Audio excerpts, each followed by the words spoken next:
Hi students, good evening. और आज हम सीखने वाले हैं मॉडल वर्ब्स।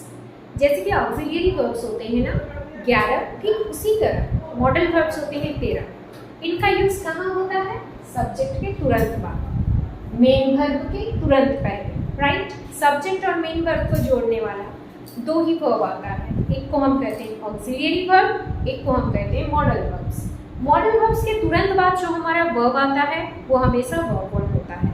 तो आज हम समझ गए मॉडल वर्ब्स का परिचय। अब हम जान जाएंगे कि मॉडल वर्ब्स होते कितने हैं और उनका क्या मीनिंग होता है। ध्यान से सुनिएगा। आई कैन टीच इंग्लिश, मैं अंग्रेजी पढ़ा सकती हूँ। जहाँ एबिलिटी के अनुसार कुछ करने की बात हो वहाँ हम कैन का यूज करते हैं। हमारी योग्यता, सकती हूँ हो सकती हूँ, नहीं सकती हूँ तो नहीं सकती हूँ, सो कैन का यूज हम वही करते हैं। I can teach English.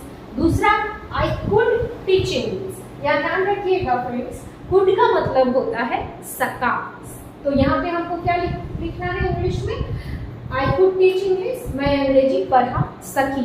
ये कैन का पास्ट फॉर्म है। I should teach English, should मतलब चाहिए, मुझे इंग्लिश या अंग्रेजी पढ़ाना चाहिए। शुड का मतलब चाहिए। आई मस्ट टीच इंग्लिश, अवश्य चाहिए, मुझे इंग्लिश अवश्य पढ़ाना चाहिए। शुड मतलब चाहिए, मस्ट मतलब अवश्य चाहिए। उसके बाद हमारा आता है could have. I could have taught English, मैं अंग्रेजी पढ़ा सकती थी। अतीत में मैं कोई काम कर सकती थी, मैंने किया वो एक अलग बात, मैं कर सकी अलग बात, और सकती थी ये एक अलग बात। सो जहाँ सकती थी की बात हो वहाँ could have. I must have taught English, must have के साथ हमको क्या बोलना है हिंदी में? मैं अंग्रेजी जरूर पढ़ा चुकी होंगी। I must have taught English, मैं अंग्रेजी जरूर पढ़ा चुकी होंगी। I need not teach English, मुझे अंग्रेजी पढ़ाने की जरूरत नहीं है। I need not teach English, मुझे अंग्रेजी पढ़ाने की जरूरत नहीं है। इट मीन्स नीड का यूज हम वहाँ करते हैं जहाँ जरूरत की बात हो। I need to teach English, मुझे अंग्रेजी पढ़ाने की जरूरत है। I need not to teach English, मुझे अंग्रेजी पढ़ाने की जरूरत नहीं है।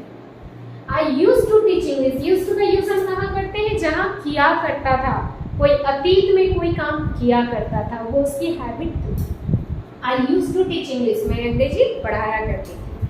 आप इसे नोट डाउन कर लो। कहीं भी आपको दिक्कत हो आप कमेंट सेक्शन में जरूर पूछो। Thank you, bye bye, and stay continuing with me.